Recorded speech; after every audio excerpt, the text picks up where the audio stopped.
Hello friends, बहुत बहुत स्वागत है मेरे यूट्यूब चैनल बीपीएससी 24 पे। इस चैनल पर आपके जितने भी एग्जाम्स होते हैं, इंडिया में जितने भी एग्जाम्स होते हैं, जैसे एसएससी हो गया, रेलवे हो गया, ग्रुप डी का एग्जाम हो गया, बिहार पुलिस, बिहार दरोगा, यूपी पुलिस, पीसीएस, जितने भी पीसीएस होते हैं उन सभी के फैक्ट जो है आपको दिए जाएंगे, जिसमें जीके जीएस करंट अफेयर से रिलेटेड सारे फैक्ट यहाँ मिलेंगे। तो चलिए बिना देरी किए हम लोग आज का सेशन शुरू करते हैं। और ये यूट्यूब चैनल आज से शुरू हो रहा है, तो आप लोग थोड़ा सा प्यार दीजिए, सपोर्ट कीजिए। तो चलिए शुरू करते हैं। आज हम लोग शुरू करेंगे बीपीएससी एंड बिहार एसएससी में विगत वर्षों में जितने भी एग्जाम्स हुए हैं उन सभी का ऑनलाइन समान अध्ययन सार संग्रह। तो चलिए आज का पहला सेशन हम लोग शुरू करते हैं, जो बीपीएससी और बिहार एसएससी में पूछे गए हैं उन सबका जीके जीएस। आज का पहला क्वेश्चन हम लोग देखेंगे, भारतीय राष्ट्रीय कांग्रेस ने किस वर्ष पूर्ण स्वराज का प्रस्ताव पारित किया था? तो ये 1929 में हुआ था, और ये कांग्रेस के लाहौर अधिवेशन में, जिसकी अध्यक्षता जवाहरलाल नेहरू ने की थी। नेक्स्ट है वंदे मातरम। वंदे मातरम गीत के रचनाकार कौन थे? तो बंकिम चंद्र चटर्जी थे। ठीक है, और वंदे मातरम को गाने में 65 सेकेंड का समय लगता है, और ये आनंद मठ पुस्तक में प्रकाशित किया गया था। नेक्स्ट है पाकिस्तान को अलग राज्य आंदोलन का नेतृत्व किसने किया था पाकिस्तान के लिए? तो मोहम्मद अली जिन्ना ने। ठीक है, नेक्स्ट अगला क्वेश्चन है, भारतीय राष्ट्रीय कांग्रेस की स्थापना कब हुई थी? भारतीय राष्ट्रीय कांग्रेस की स्थापना 1885 में हुई थी, और उस समय जो थे गवर्नर जनरल लॉर्ड डफरिन थे। और ये कहाँ हुआ था? तो बंबई में हुआ था, और इसमें 72 प्रतिनिधियों ने भाग लिया था। नेक्स्ट आगे बढ़ते हैं, कौन से प्रसिद्ध भारतीय नेता जिन्हें सीमांत गांधी के रूप में जाना जाता है? सीमांत गांधी को और एक नाम से जानते हैं, फ्रंटियर गांधी। उसे हम खान अब्दुल गफ्फार खां को सीमांत गांधी या फ्रंटियर गांधी के नाम से जानते हैं। नेक्स्ट है, द्वितीय विश्व युद्ध के समय ब्रिटेन का प्रधानमंत्री कौन था? अब द्वितीय विश्व युद्ध जो हुआ था 1939 से लेकर 1945 तक चला था। उस समय ब्रिटेन के प्रधानमंत्री कौन थे? तो ये विंस्टन चर्चिल थे। ठीक है, विंस्टन चर्चिल। आगे बढ़ेंगे हम लोग, सीन नदी किस नगर से होकर बहती है? सीन नदी। ठीक है, सीन नदी जो है पेरिस से होकर बहती है। पेरिस जो है सीन नदी के किनारे बसा हुआ है, जो फ्रांस की राजधानी है। और एफिल टावर कहाँ है? तो यही फ्रांस के पेरिस में है। ठीक है, नेक्स्ट है गोबी मरुस्थल। गोबी मरुस्थल कहाँ है? तो ये चीन और मंगोलिया के बीच में है। ठीक है, चीन और मंगोलिया के सीमा पर स्थित है गोबी मरुस्थल। स्वेज नहर किसको किससे जोड़ती है? तो स्वेज नहर जो है भूमध्य सागर को लाल सागर से जोड़ती है। ठीक है, अगला क्वेश्चन है, बिहार राज्य किन देशांतरों के मध्य स्थित है? तो बिहार राज्य जो है वह 84 डिग्री पूर्व से 88 डिग्री पूर्व के बीच स्थित है। ठीक है, आगे हम बढ़ेंगे, मुंडा जनजातीय अधिकांशतः कहाँ बसती है? मुंडा जनजातीय अधिकांशतः झारखंड में बसती है। नेक्स्ट है, समुद्र तल पर पृथ्वी के केंद्र से सबसे निकट स्थान कौन सा है? तो वो है उत्तरी ध्रुव। ठीक है, उत्तरी ध्रुव। बड़ी लाइन की दो पटरियों के बीच की दूरी कितनी होती है? तो 5.5 फीट होता है। ठीक है, 5.5 फीट। नेक्स्ट आगे बढ़ते हैं, टीपू सुल्तान ने अपनी राजधानी कहाँ बनाई थी? तो श्रीरंगपट्टनम में। कहाँ बनाई थी? श्रीरंगपट्टनम में। ठीक है, श्रीरंगपट्टनम। नेक्स्ट है, आगे बढ़ेंगे, कला की गंधार शैली। कला की गंधार शैली किसके समय में फली फूली थी? तो ये कुषाणों के समय फली थी। ठीक है, और कुषाण वंश का संस्थापन कौन था? तो कुजल कटफिसेस, और सबसे प्रसिद्ध राजा था कनिष्क था। उसी के समय जो है हमारा एक कैलेंडर जो है जारी हुआ था। ठीक है, जो आज तक हम लोग यूज करते हैं। नेक्स्ट है, ऑपरेशन ब्लैक बोर्ड कैसी सरकारी योजना थी? ऑपरेशन ब्लैक बोर्ड जो था वयस्कों को साक्षर बनाने के लिए प्रोत्साहित करने के लिए लाया गया था। ठीक है, ऑपरेशन ब्लैक बोर्ड। नेक्स्ट है, चिपको आंदोलन किसको बचाने के लिए हुआ था? तो चिपको आंदोलन जो है वृक्षों को बचाने के लिए शुरू हुआ था। ठीक है, नेक्स्ट है, एस्परांटो। एस्परांटो क्या है? एस्परांटो क्या है? तो देखेंगे, एक आसान एवं कृत्रित अंतरराष्ट्रीय भाषा को हम लोग एस्परांटो बोलते हैं। अगला क्वेश्चन है, पूर्व सोवियत संघ का कौन सा पहला गणराज्य था जिसने अपने को स्वतंत्र घोषित किया? तो वो था लिथुआनिया। ठीक है, लिथुआनिया। आगे बढ़ेंगे हम लोग, दक्षेस जिसे हम सार्क बोलते हैं, सार्क आंदोलन शुरू करने का मुख्य उद्देश्य क्या था? तो क्षेत्रीय सहयोग।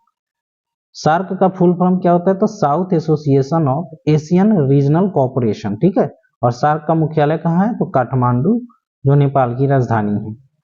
आगे बढ़ेंगे हम लोग, इजराइल और पीएलओ के बीच प्रथम सीधी बैठक कहाँ हुई थी? तो वाशिंगटन में हुई थी। और वाशिंगटन किसकी राजधानी है? वाशिंगटन डीसी तो वो है अमेरिका की राजधानी। ठीक है, अमेरिका की राजधानी वाशिंगटन डीसी।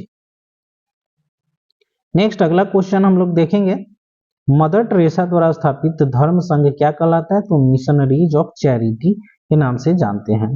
मदर टेरेसा को हम लोग निर्मल हृदय के नाम से जानते हैं। और नेक्स्ट आगे बढ़ेंगे हम, पंचशील की मुख्य विशेषता क्या है? पंचशील की मुख्य विशेषता देशों के मध्य मित्रता और शांतिपूर्ण अस्तित्व रखना। ठीक है, आगे बढ़ेंगे हम लोग, बछेंद्री पाल का किस क्षेत्र में एक सुपरिचित नाम है? तो बछेंद्री पाल जो थी वो पर्वतारोहण करती थी। ठीक है, पर्वतारोहण मतलब पर्वतों पर चढ़ाई करने में अपना नाम रोशन किया।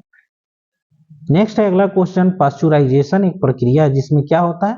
तो दूध को पहले बहुत देर तक गर्म किया जाता है और एक निश्चित समय में अचानक ठंडा कर लिया जाता है। ठीक है, उसी को पास्चुराइजेशन कहते हैं।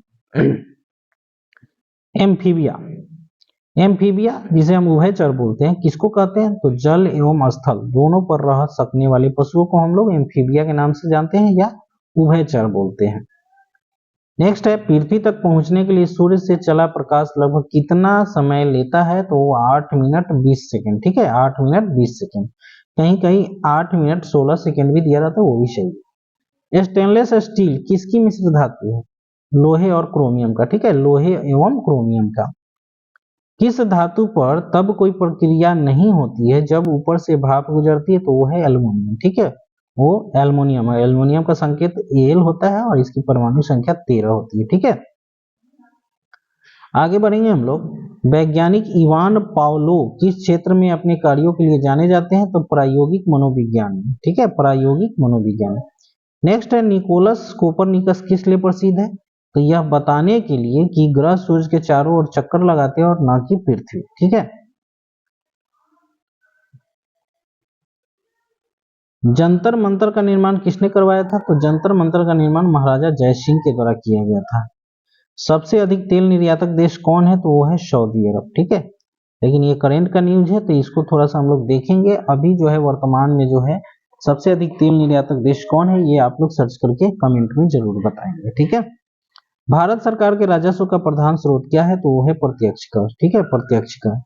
नेक्स्ट है, किस खेल के लिए थॉमस कप पुरस्कार दिया जाता है? तो ये बैडमिंटन में दिया जाता है, थॉमस कप, और एक और होता है उबेर कप, ये दोनों जो है बैडमिंटन में दिए जाते हैं। अगला पॉइंट है, प्रथम एशियाई खेल कहाँ हुआ था? तो ये हुआ था नई दिल्ली में। ठीक है, 1950 में हुआ था। संसार का सबसे बड़ा स्टेडियम कहाँ उपस्थित है? तो चेकोस्लोवाकिया में। ठीक है, संसार का सबसे बड़ा स्टेडियम कहाँ है? तो चेकोस्लोवाकिया। ये किस चीज का स्टेडियम है ये यहाँ पर मेंशन नहीं है, इसलिए यहाँ चेकोस्लोवाकिया सही हो सकता है ऑप्शन के हिसाब से। नेक्स्ट है, डुरंड कप किस खेल से संबंधित है? तो ये फुटबॉल में दिया जाता है। अगला पॉइंट है, लिम्बा राम किस खेल में अंतरराष्ट्रीय ख्याति प्राप्त की थी? तो वो है तीरंदाजी।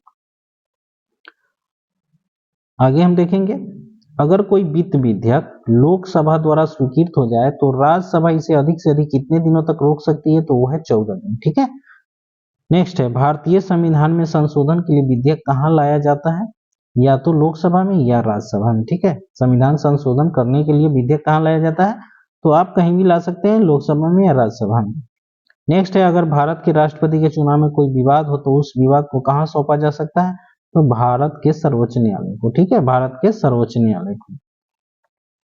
आगे देखेंगे हम, अगला क्वेश्चन है, जय जवान जय किसान का नारा किसने दिया था? तो ये लाल बहादुर शास्त्री जी दिए थे। ठीक है, भारतीय संविधान भारत के राष्ट्रपति को कौन सा अधिकार नहीं देता है? तो राज्यों के मुख्यमंत्री की नियुक्ति का अधिकार नहीं देता है। भारतीय संविधान के लिए प्रथम संशोधन विधेयक कब हुआ था? तो 1951 में। ठीक है, नेक्स्ट देखेंगे, सिक्किम भारत का एक राज्य किस संशोधन के द्वारा बनाया गया था? 35वां संविधान संशोधन के अंतर्गत इसका नाम पारित हुआ। और 36वां संविधान संशोधन जो हुआ था 1975 में, उसके तहत जो है सिक्किम भारत का अभिन्न अंग बन गया। ठीक है, नेक्स्ट आगे बढ़ेंगे हम लोग, भारत के सर्वोच्च न्यायालय की स्वीकृति की क्षमता क्या है? तो 34, मतलब मुख्य न्यायाधीश के साथ 33 और उसमें जो है न्यायाधीश रह सकते हैं, तो 34 टोटल होते हैं। भारत में पंचायती राज की अनुशंसा के लिए बनी समिति के अध्यक्ष कौन थे? तो बलवंत राय मेहता समिति। की अनुशंसा कब हुई थी, तो 1957 में हुई थी और ये त्रिस्तरीय था, ठीक है, जो पंचायती राज से रिलेटेड है। आगे बढ़ेंगे हम लोग, कौन से प्रसिद्ध भारतीय गुरुदेव के नाम से जाने जाते हैं, तो उनका नाम है रविन्द्रनाथ टैगोर, जिन्हें हम विश्व कवि के नाम से भी जानते हैं, विश्व गुरु विश्व कवि, ठीक है, रविन्द्रनाथ टैगोर, जिन्होंने जनगण मन का भी गान किया था, जो हमारा भारत का राष्ट्रीय गान है। इसे गाने में कितना समय लगता है, तो 52 सेकंड का। आगे बढ़ेंगे, महात्मा गांधी अपना राजनीतिक गुरु किसे मानते थे, तो गोपाल कृष्ण गोखले को, ठीक है, गोपाल कृष्ण गोखले। अगला पॉइंट है साइमन कमीशन, पहली बार भारत कब आया था, तो ये 1928 में आया था, साइमन कमीशन भी ये क्वेश्चन है। Autobiography of unknown India, very good, बहुत अच्छा क्वेश्चन। पुस्तक किसने लिखा, तो नीरज सिंह चौधरी ने, ठीक है, नीरज सिंह चौधरी ने। नेक्स्ट है इंडिया विंस फ्रीडम के लेखक कौन है, तो अबुल कलाम आजाद, अबुल कलाम आजाद। आगे है स्विट्जरलैंड में बोली जाने वाली प्रधान भाषाएं कौन कौन सी है, तो जर्मन, फ्रेंच और इटालियन, ठीक है, जर्मन, फ्रेंच और इटालियन। यूनेस्को की कार्य की भाषाएं क्या क्या है, तो अंग्रेजी और फ्रेंच, यूनेस्को की। लाइफ डिवाइन पुस्तक के लेखक किसने लिखा था, तो अरविंद घोष ने, ठीक है, लाइफ डिवाइन पुस्तक के लेखक अरविंद घोष। अगर यही पूछ दे कि डिवाइन लाइफ किसने लिखा था, तो शिवानंद होगा, ठीक है, शिवानंद। नेक्स्ट है लक्षद्वीप टापू कहाँ अवस्थित है, तो ये है दक्षिण पश्चिम भारत में, ठीक है, दक्षिण पश्चिम भारत में। नेक्स्ट, महारानी विक्टोरिया को भारत की सम्राज्ञी कब नियुक्त किया गया था, तो ये 1877 में, ठीक है।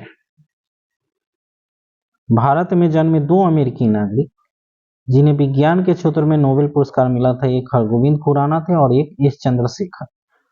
तो नोबेल पुरस्कार की चर्चा हुई, तो नोबेल पुरस्कार कब से शुरू हुआ था, तो 1901 में, और ये कितने क्षेत्रों में दिया जाता है, तो 6 क्षेत्रों में दिया जाता है। और इकोनॉमिक्स में बाद में शुरू हुआ था 1969 से, तब 6 हो गया, पहले 5 ही दिया जाता था, ठीक है।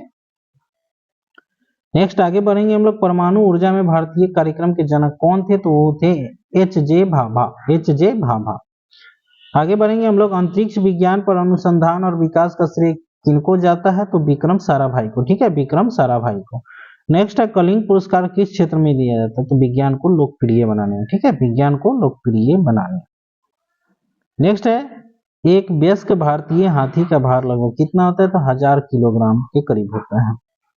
आगे बढ़ते हैं, वैज्ञानिक अल्बर्ट आइंस्टीन किसके लिए प्रसिद्ध है, तो प्रकाश विद्युत प्रभाव के लिए, और इन्होंने इस सिद्धांत को 1905 में दिया था, ठीक है।